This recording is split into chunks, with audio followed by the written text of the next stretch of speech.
Hi guys, this is Angelo Quinones, and I'm reading from the article, the December 15th, 1974 article, okay, entitled "Who Will See the Sign of the Son of Man?" And this book is about 800 pages long, and it's a collection of 1974 articles. Okay, now that's important because remember that the false prophecy is just a year after this year. Okay, 1975. So this is a December 15th, 1974 article, 15 days before the coming of the so-called coming of the Lord in that year, okay? And it says over here on page 149, we read this, okay, in this article. Now, the quote, chosen ones, end quote, and their companions having been, okay, clearly identified and brought under the invisible protection of the king. Now, they call Jesus the king. Okay? Now, check this out. Of the king, the destruction can then go ahead. And it says over here, it need not be a long, okay, drawn out tribulation, but can be, quote, cut short, end quote.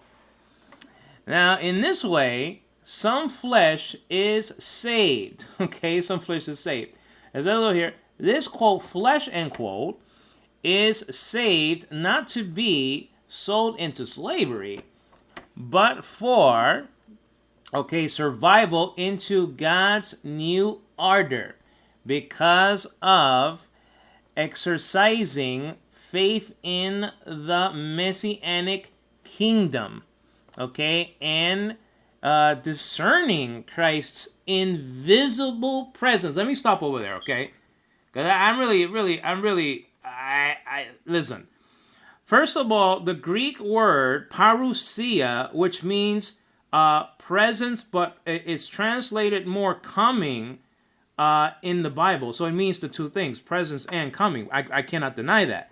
But the problem is they're using the word invisible. Nowhere in the New Testament are the two Greek words parousia, which means presence or coming, and aoratu. It has the negative, the alpha over there. Okay, aoratu. And that means invisible. That's found a couple of times in Colossians chapter 1. It's found at least one time in verse 15 of Colossians 1. No time are those two words joined together either in a crosses or anything like that. That's when a combination of Greek words are combined by dropping the vowels, okay? Dropping some of the vowels. Okay? And it never is joined together speaking about the coming of the Lord, meaning it's a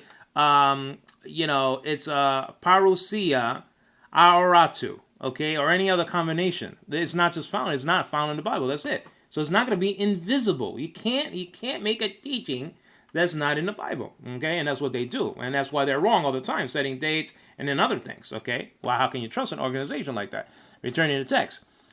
Hence, it says over here, okay, Christ's invisible presence, okay? Now check this out. Hence, though, okay, spared from death, as were those 97,000 survivors in Jerusalem. Okay, they're talking about, the destruction of 70 A.D. By the way, they say CE. They never say A.D. They hate the fact of A.D. Okay? All right. Now, it says over here, the, quote, chosen ones, end quote, and the, quote, great crowd, end quote, are not, quote, pictured, quote, by those, okay, unrighteous ones back there. Okay, there is a similarity only in the fact that in both instances, flesh was spared, and also in Jehovah's mercy in not wiping out all the Jews there nor all the people at this time. Now remember when they're writing this, okay? They're writing this in 1974, okay? The only tribulation at that time was gasoline prices, okay? Let's just face it, folks, all right? Now check this out. That might have been in 1975, but that's the only tribulation they really had to go on. As it says over here, let me see, there's another section, not misled by false messiahs. Okay, this is another section. In telling what would happen to Jerusalem, Jesus warned his disciples of false messiahs in that day, and also the things that would be necessary for Christians to watch for in expecting his parousia, meaning his presence or coming, or, quote, presence, end quote. See, they're mistaken because it means coming also. They have to put a or coming. It strictly doesn't mean presence, okay? Anyway, even if it did, there's a papyri of a woman saying that she has to return to her business, okay, and make a parousia, make a presence. Well, the lady wasn't invisible, okay? I'm talking about a lady outside of the Bible now. She was going to make a coming, okay, or a presence to her business. So she was going to be she wasn't going to be you know what I mean, invisible when she went to the business, okay? Okay, and that's in secular. You can check that out on Associates for Biblical Research, Archaeology. Now check this out. In Kingdom Power, okay, he said. Oh, also check out Philippians chapter 2. That parousia is used, by the way. This is just me and speaking, and it talks about the presence of Paul. Well, the last time I saw in the Bible, he wasn't invisible. Okay, all right, and he said, quote, "Then if anyone says to you, 'Look, here is the Christ,' or 'there,' do not believe it, for false Christs and false prophets will arise and will give great signs and wonders, so as to mislead, if possible, even the chosen ones." They never use the word elect. Never. Because elect has something to do that it has nothing to do with you. Okay, choosing God or anything like that. You know that. As over here, look, I have forewarned you. Therefore, if people say to you, "Look, he is in the wilderness," do not go out. "Look, he is in the inner chambers," do not believe it. For just as the lightning comes out of eastern parts and shines over to western parts, shall the presence of the Son of Man will be. Wherever the carcass is, there the eagles will be gathered together. End quote.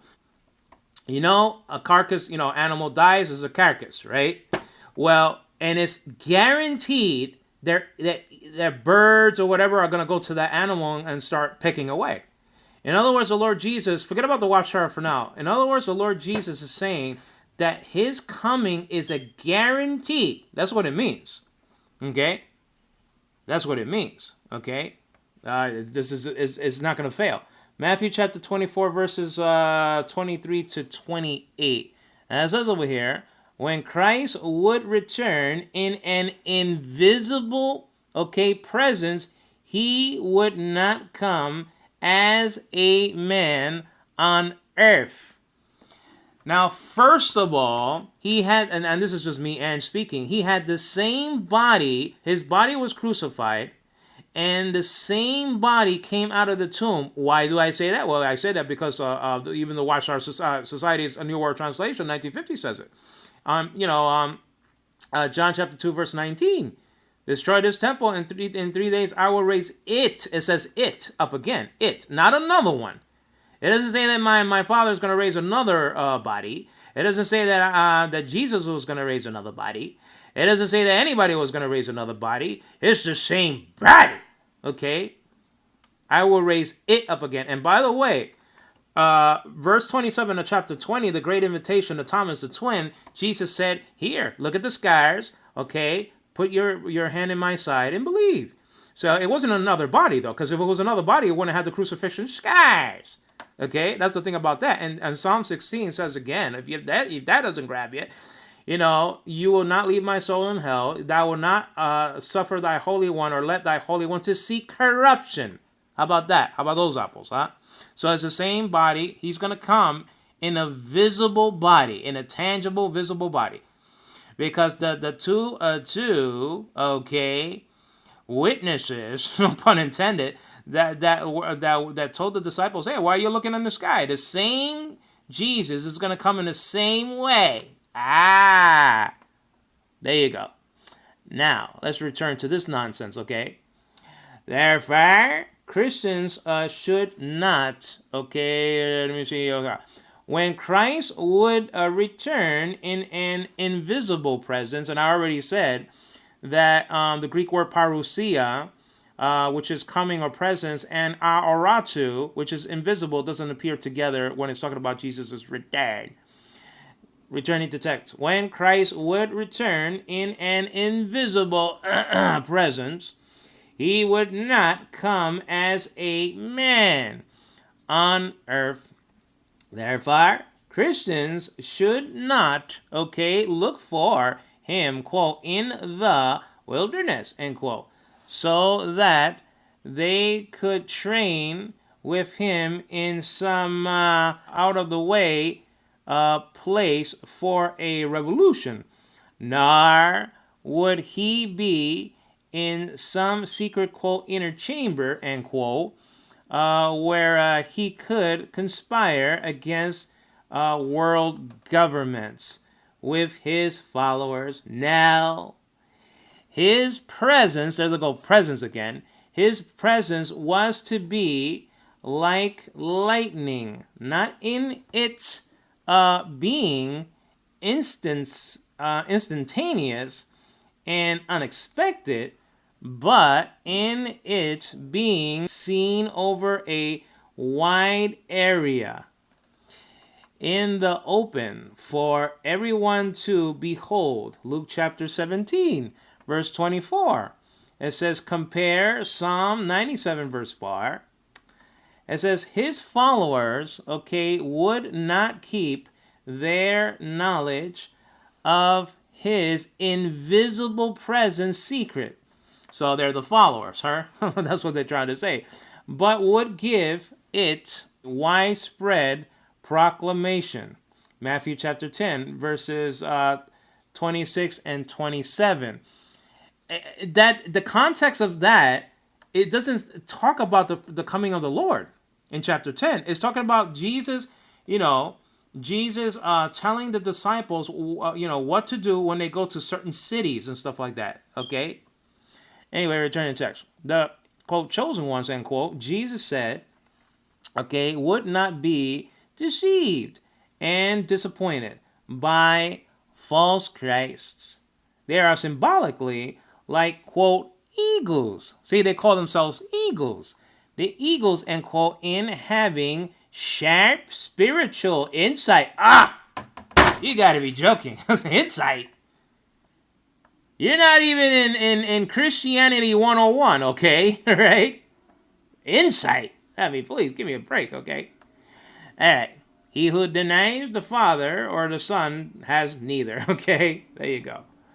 So, let me see what I'm going to say over here. Okay, it says over here, as an eagle knows where the, carcass on which he is to feed is to be found. So, the far-sighted, quote, chosen ones, end quote, would gather, together to the looked-for Messiah. And I have to end there, guys, okay? So they call themselves the eagles, the far-sighted eagles, but they're spiritually blind, okay? Buy some eye salves so that you may see. And that goes to the Watchtower Society. This is Angelo Quinones. Bye-bye, guys.